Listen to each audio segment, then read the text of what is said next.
3. Pine Gap.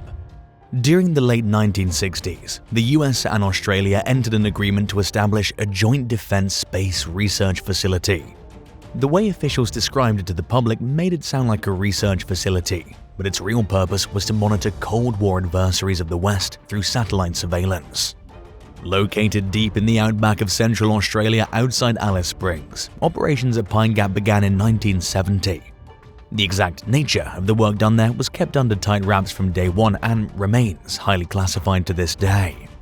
The base's remote location, far away from where any spy ships can intercept signals, only adds to the mystery surrounding it. In 1999, the Australian Senate called on intelligence expert Desmond Ball to provide an outline of Pine Gap after the government refused to give details about intelligence gathering activities at the base.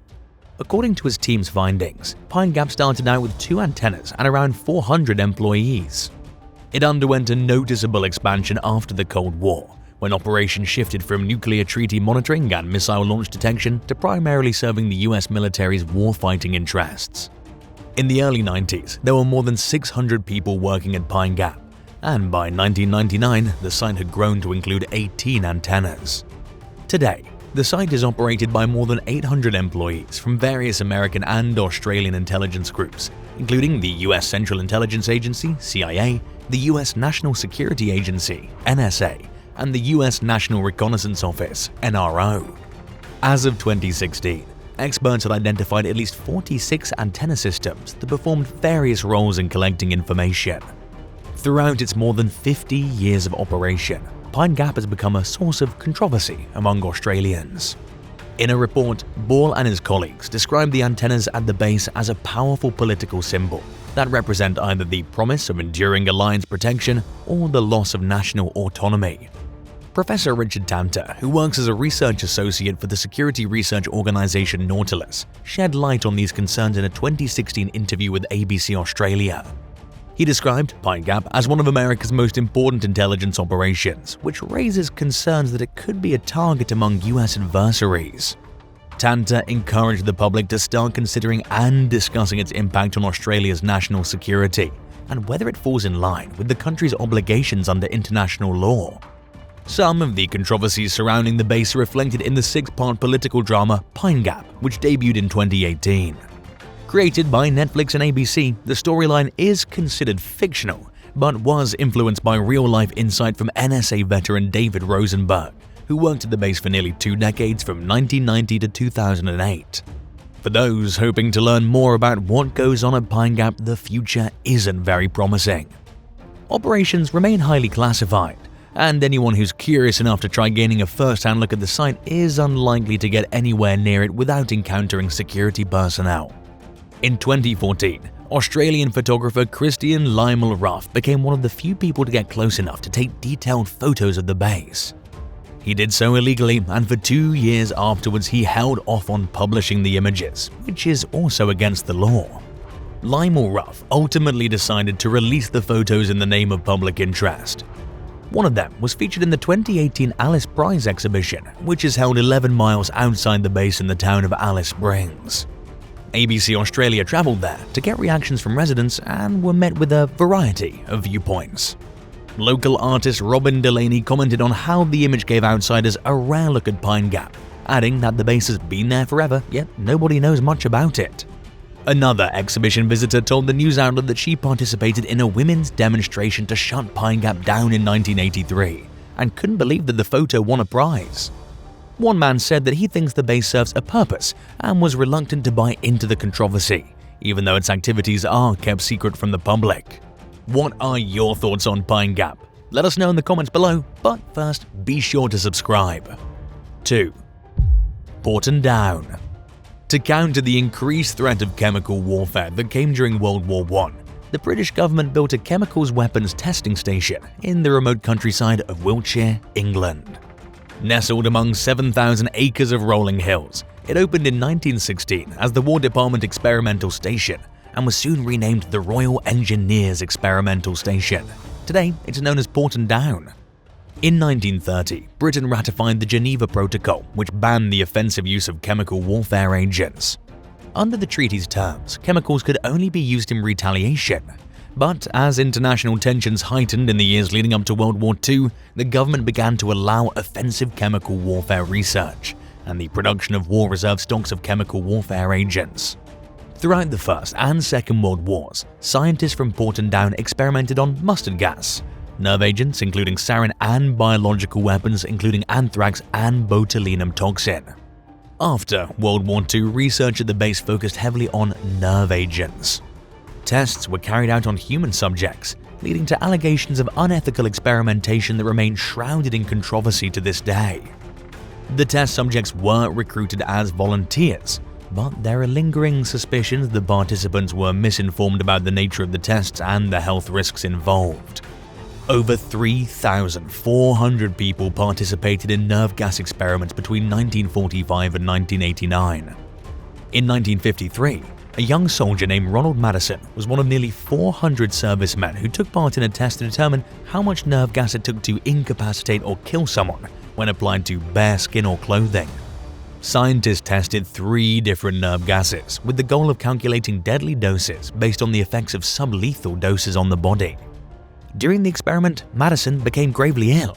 He collapsed, went deaf, convulsed, gasped for air, and then lost consciousness in what turned out to be an excruciating death. Government officials warned his father against repeating anything he learned at an inquest hearing into Madison's death, and returned the young man's body to his family in a steel coffin with the lid bolted down. They also harvested a large number of tissue samples for future experiments without the family's knowledge or consent.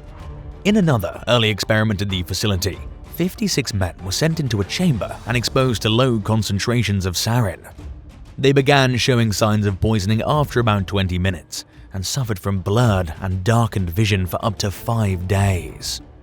Scientists also subjected participants to repeated poisoning and heavy doses to observe the physical effects of chemical agents, as well as the psychological and intellectual impacts.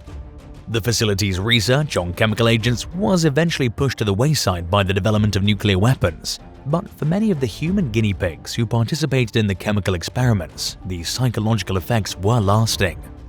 During the 1990s, the media increased its coverage of the topic, with many former test subjects claiming that they thought they were participating in an experiment on the common cold when they were unknowingly being subjected to hazardous substances. A second inquest into Madison's death was opened in 2004. 4 years later, Britain's Ministry of Defence paid out £3 million to 360 veterans who participated in experiments at Porton Down. But the government has never admitted liability and adamantly denies that the staff members at Porton Down failed to obtain informed consent from test participants. Although some light has been shed on the site's controversial past, most of what's gone on there over the last century remains a closely guarded secret. Porton Down is still in use today. It employs around 3,000 scientists who work to develop better ways of protecting troops and civilians against attacks. Much of their research still revolves around biological and chemical agents and includes experiments on animals. Human volunteers also participate in studies, which are overseen and approved by Ministry of Defence research ethics committees. The Defence Science and Technology Laboratory flatly denies rumours that Porton Down houses the remains of a UFO crash, stating on the UK government website, "No aliens either alive or dead have ever been taken to Porton Down or any other DSTL site." The agency also denies growing marijuana at the base. 1. South China Sea bases. China's wealth has skyrocketed over the last few decades, giving the country a major foothold in world politics and enabling the expansion of its military interests and capabilities. Under its current president, Xi Jinping, China's armed forces have undergone massive build-up and modernization schemes. China ranks second only to the US when it comes to military spending. Many of these developments and activities are being carried out in secrecy, but it's clear that one of the country's biggest priorities lies in its territorial claims to the South China Sea. China claims to own nearly the entire sea, where at least 6 other countries have made overlapping ownership claims, including the Philippines, Vietnam, Malaysia, Indonesia, Brunei, and Taiwan. In 2014, the Chinese military began turning reefs and sandbars into man-made islands and building heavily fortified military bases on them. Many of these clandestine bases are far out into the sea and away from China's shoreline, sparking fears that the sea's use as a crucial global shipping route could be threatened. There are also concerns that the country will capitalize on the natural resources in the waters surrounding the islands, including fish and oil. The far-flung island bases are equipped with runways, missiles, and weapon systems, giving Beijing expanded control over the region. In early 2022, The Guardian reported that at least 3 of the man-made islands located in the Spratly Archipelago were fully militarized, with anti-ship and anti-aircraft missile systems, laser and jamming equipment, and fighter jets. In response to the seemingly aggressive move, the US and its allies have stepped up their military patrols of the area by sailing naval ships past the isolated outposts. China claims that the patrols violated sovereignty, while the countries carrying out the patrols maintain that they're enforcing the right to free passage in international waters.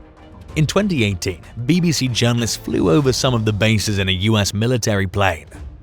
During the flight, the pilots received radio warnings from Chinese callers who accused the plane of illegally entering China's territory and ordered the aircraft to vacate the area. This happened again in early 2022, when an American military aircraft flew over the Spratly Islands with AP journalists on board. In one of several radio messages, the caller warned, "China has sovereignty over the Spratly Islands, as well as surrounding maritime areas. Stay away immediately to avoid misjudgment." The pilot calmly replied that he was conducting lawful military activities beyond the national airspace of any coastal state, and that his right to do so was guaranteed by international law. He continued to fly over the Spratly Islands, where the crew observed multiple hangars, runways, warehouses, multi-story buildings, and other features of a fully established base. They also counted more than 40 ships anchored nearby. US Indo-Pacific Commander Admiral John C. Aquilino told The Guardian that any military or civilian plane flying over the South China Sea could easily come within range of the island's missile systems. He described the establishment of the bases as an aggressive move, despite Beijing's claims that its military activities in the South China Sea are purely defensive. While these sites certainly pose an international threat, their effectiveness in the event of actual combat and ability to defend themselves in an attack are highly questionable. In 2020, the Beijing-based Naval and Merchant Ships magazine published a report highlighting the natural weaknesses of isolated bases that are far from both the mainland and each other. In the event of a military engagement, these outposts are far from any help they might need, and their solitary placement makes them vulnerable to ambush. And the distance between most of the islands makes it costly and impractical for fighter jets to travel between the bases. The report speculated that the base's shelters most likely have very limited protections from an airstrike. Defense expert Malcolm Davis told CNN that the South China Sea's harsh environmental conditions, including saltwater corrosion and poor weather, would make it difficult to store aircraft and other machinery necessary for defending against an attack.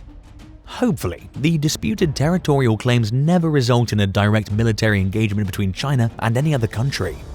After telling CNN about the radio warnings his plane received while flying over the Spratly Islands, Aquilino stressed the importance of seeking peaceful resolutions to the territorial conflicts between China and other countries.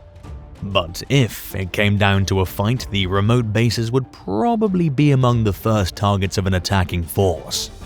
While they've accomplished China's job of trying to legitimize the reach of its ownership claims, they're impractical for long-term use or use in actual conflict. Whether China will continue to build these sites in its quest for maritime dominance remains to be seen. Thanks for watching. Do you know any other secret military bases that belong in a video like this? Tell us in the comments below and don't forget to subscribe. See you next time. Bye.